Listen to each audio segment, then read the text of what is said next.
जय मां लक्ष्मी जी।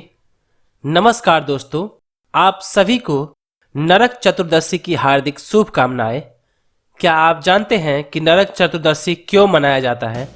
आज मैं आपको बताऊंगा कि नरक चतुर्दशी क्यों मनाया जाता है, तो वीडियो को अंत तक जरूर देखिएगा।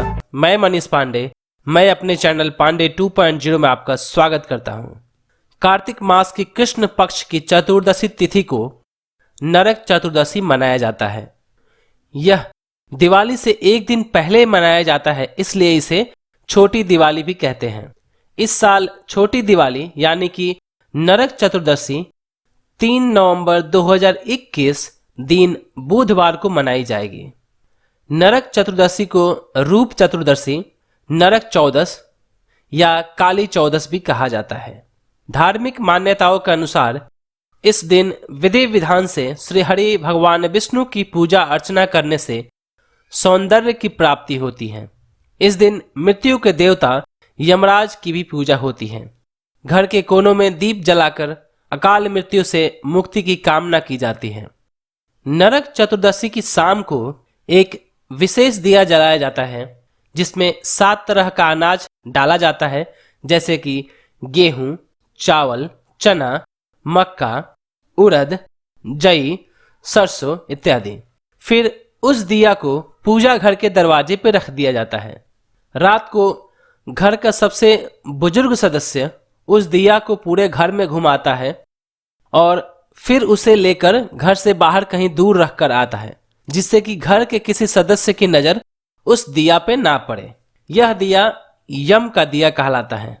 माना जाता है कि पूरे घर में इसे घुमाकर बाहर ले जाने से सभी बुराइयां और बुरी शक्तियां घर से बाहर चली जाती हैं।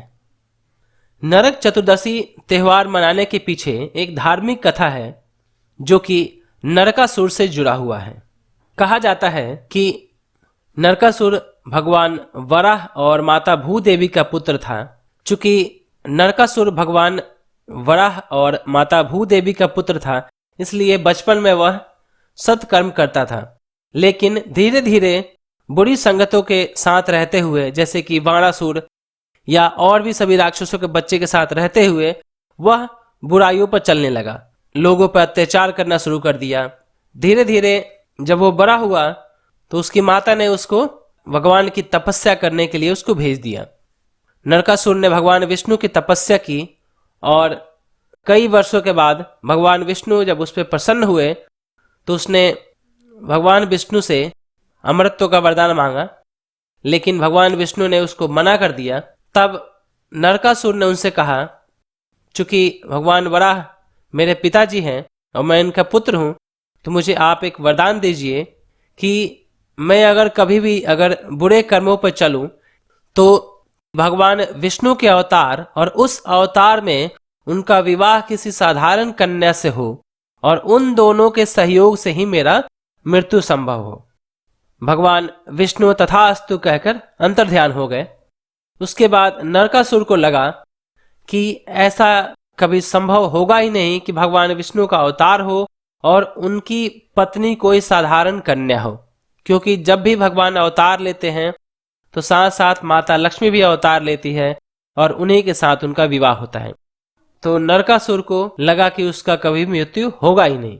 इस कारण उसने देवताओं पे अत्याचार करना शुरू कर दिया। उसने स्वर्ग पे अपना अधिकार जमा लिया और वह सभी पे अत्याचार करने लगा।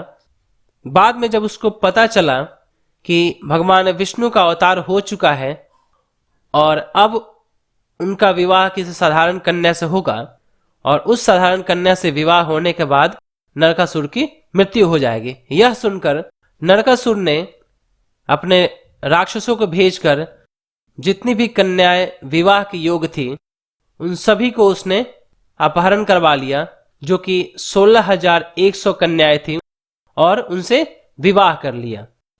फिर भी विधि के विधान के अनुसार भगवान श्री कृष्ण का विवाह एक साधारण कन्या जिसका नाम सत्यभामा था उनसे उनका विवाह हुआ और भगवान श्री कृष्ण और सत्यभामा के सहयोग से नरकासुर की मृत्यु हुई।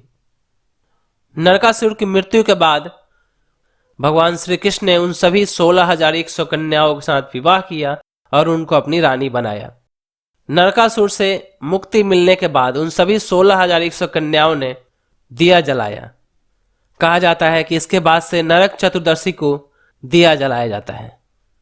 तो आशा करता हूँ आपको यह कथा अच्छा लगा होगा। अगर आपको यह कथा अच्छा लगा तो वीडियो को लाइक कर दीजिएगा और चैनल को सब्सक्राइब कर दीजिएगा। वीडियो देखने के लिए बहुत बहुत धन्यवाद। जय माँ लक्ष्मी जी।